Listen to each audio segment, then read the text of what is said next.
पंचदेव प्रार्थना एक शक्तिशाली मंत्र है। प्रातःकाल सच्चे मन से इसे सुनने से जीवन के सभी दुख तुरंत दूर होने लगते हैं।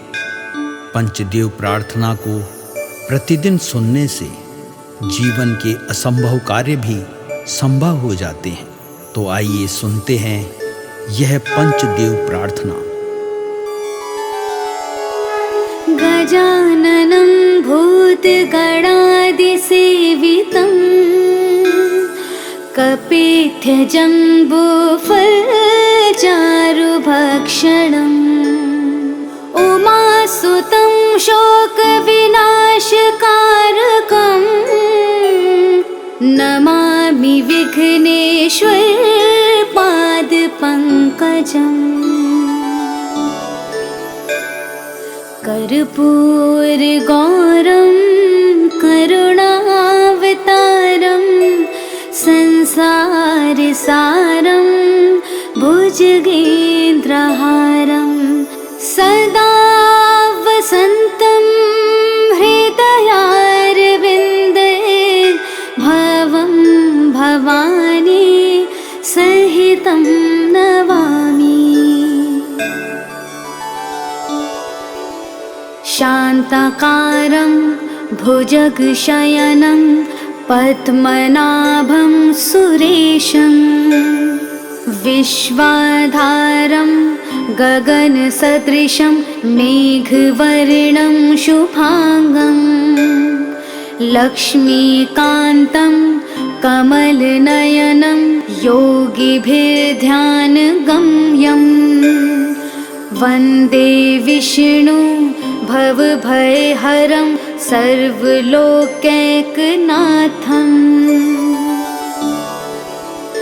नीलाम्बुजश्यामलकोमलाङ्गं सीतासमारोपितवामभागं पाणो महासायकचारुचापं नमामि रामं रघुवंशनाथम्। मनोजवं मारुततुल्यवेगं जितेन्द्रियं बुद्धिमतां वरिष्ठं वातात्मजं वानुरयोधमुख्यं श्रीरामदूतं शरणं प्रपद्ये। करारविन्देन पादारविन्दं मुखारविन्दे विनिवेशयन्तं वटस्य पत्रस्य पुटेश्यानं बालं मुकुन्दं मनसा स्मरामि। या देवी सर्वभूतेषु शक्तिरूपेण संस्थिता नमस्तस्यै नमस्तस्यै नमस्तस्यै नमो नमः। नीलाञ्जनासमाभासं रविपुत्रं यमाग्रजं छायामार्तण्डसम्भुतं तं नमामि शनैश्चरम्। गजाननं भूतगणादिसेवितं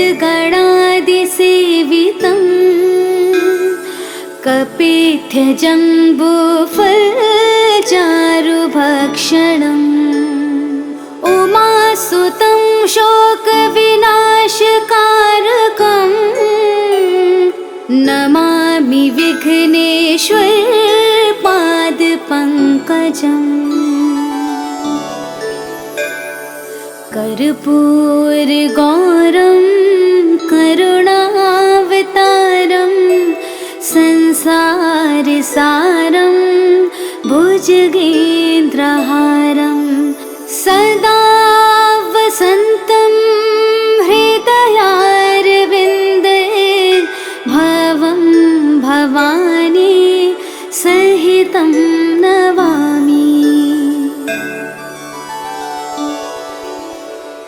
शान्ताकारं भुजगशयनं पद्मनाभं सुरेशं विश्वाधारं गगनसदृशं मेघवर्णं शुभांगं लक्ष्मीकान्तं कमलनयनं योगिभिर्ध्यानगम्यं वन्दे विष्णु भवभयहरं सर्वलोकैकनाथम्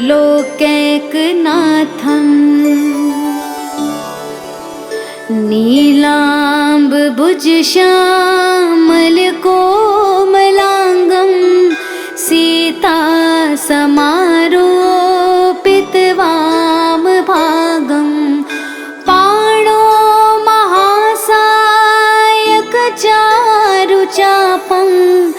नमामि रामं रघुवंशनाथम् मनोजवं मारुततुल्यवेगं जितेन्द्रियं बुद्धिमतां वरिष्ठं वातात्मजं वानुरयोधमुख्यं श्रीरामदूतं शरणं प्रपद्ये करारविन्देन पादारविन्दं मुखारविन्दे विनिवेशयन्तं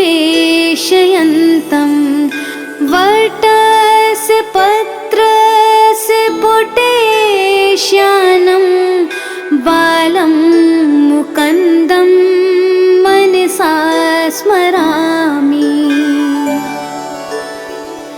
या देवी सर्वभूतेषु शक्तिरूपेण संस्थिता नमस्तस्यै नमस्तस्यै नमस्तस्यै नमो नमः।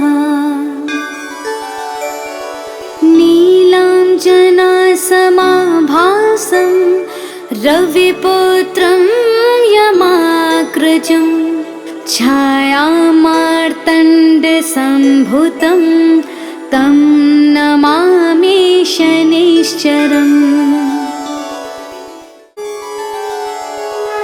गजाननं भूतगणादिसेवितं कपित्थजम्बूफलचारुभक्षणम् उमासुतं शोकविनाशकारकं नमामि विघ्नेश्वरपादपङ्कजम्। कर्पूरगौरं करुणावतारं संसारसारं भुजगेन्द्रहारं सदा वसन्तं हृदयारविन्दे भवं भवानी सहितं नमामि। शान्ताकारं भुजगशयनं पद्मनाभं सुरेशं विश्वाधारं गगनसदृशं मेघवर्णं शुभांगं लक्ष्मीकान्तं कमलनयनं योगिभिर्ध्यानगम्यं वन्दे विष्णु भवभयहरं सर्वलोकैकनाथम् नीलाम्बुजश्यामलकोमलाङ्गं सीतासमारोपितवामभागं पाणो महासायकचारुचापं नमामि रामं रघुवंशनाथम् मनोजवं मारुततुल्यवेगं जितेन्द्रियं धीमतां वरिष्ठं वातात्मजं वानुरयोऽथमुख्यं श्रीरामदूतं शरणं प्रपद्ये। करारविन्देन पादारविन्दं मुखारविन्दे विनिवेशयन्तं वटस्य पत्रस्य पुटेश्यानं बालं मुकुन्दं मनसा स्मरामि। या देवी सर्वभूतेषु शक्तिरूपेण संस्थिता नमस्तस्यै नमस्तस्यै नमस्तस्यै नमो नमः। नीलाञ्जनासमाभासं रविपुत्रं यमाग्रजं छायामार्तण्डसम्भूतं तं नमामि शनैश्चरम्। गजाननं भूतगणादिसेवितं कपित्थजम्बूफलचारुभक्षणम् उमासुतं शोकविनाशकारकं नमामि विघ्नेश्वर पादपङ्कजम्।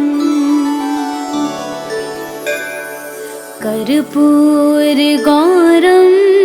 करुणावतारं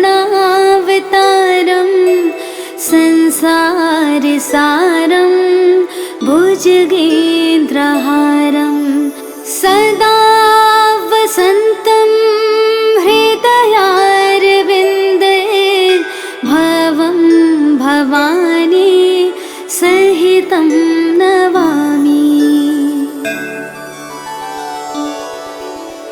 शान्ताकारं भुजगशयनं पद्मनाभं सुरेशं विश्वाधारं गगनसदृशं मेघवर्णं शुभांगं लक्ष्मीकान्तं कमलनयनं योगिभिर्ध्यानगम्यं वन्दे विष्णु भवभयहरं सर्वलोकैकनाथम्।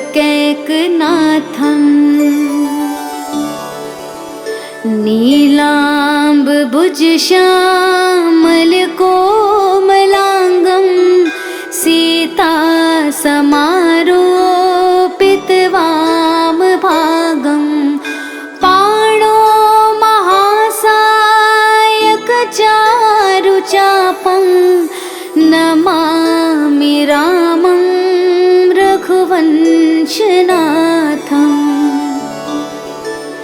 मनोजवं मारुततुल्यवेगं जितेन्द्रियं बुद्धिमतां वरिष्ठं वातात्मजं वानुरयोऽथमुख्यं श्रीरामदूतं शरणं प्रपद्ये। करारविन्देन पादारविन्दं मुखारविन्दे विनिवेशयन्तं वटस्य पत्रस्य पुटेश्यानं बालं मुकुन्दं मनसा स्मरामि। या देवी सर्वभूतेषु शक्तिरूपेण संस्थिता नमस्तस्यै नमस्तस्यै नमस्तस्यै नमो नमः। नीलाञ्जनासमाभासं रविपुत्रं यमाग्रजं छायामार्तण्डसम्भुतं तं नमामि शनैश्चरम्। गजाननं भूतगणादिसेवितं कपित्थजम्बूफलचारुभक्षणम् उमासुतं शोकविनाशकारकं नमामि विघ्नेश्वरपादपङ्कजम्।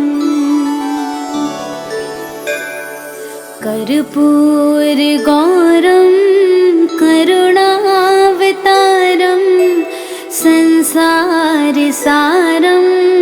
भुजगेन्द्रहारं सदा वसन्तं हृदयारविन्दे भवं भवानी सहितं नमामि।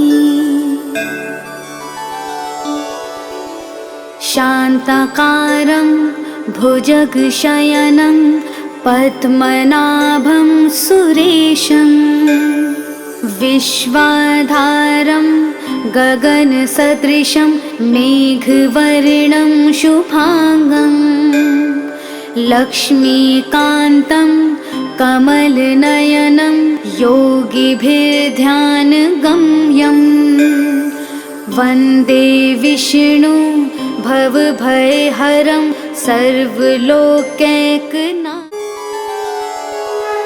गजाननं भूतगणादिसेवितं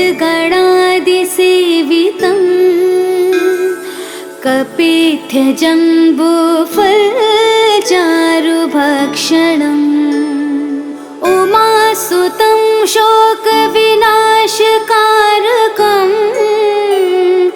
नमामि विघ्नेश्वरपादपङ्कजम्। कर्पूरगौरं करुणावतारं संसारसारं भुजगेन्द्रहारं सदा वसन्तं हृदयारविन्दे भवं भवानी सहितं नमामि।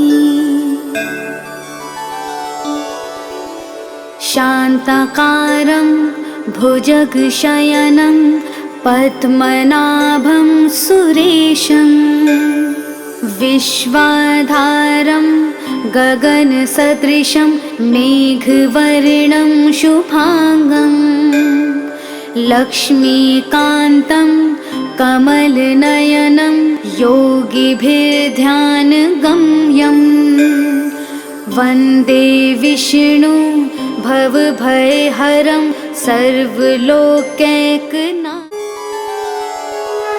गजाननं भूतगणादिसेवितं कपित्थजम्बूफलचारुभक्षणम् उमासुतं शोकविनाशकारकं नमामि विघ्नेश्वरपादपङ्कजम्। कर्पूरगौरं करुणावतारं संसारसारं भुजगेन्द्रहारं सदा वसन्तं हृदयारविन्दे भवं भवानी सहितं नमामि।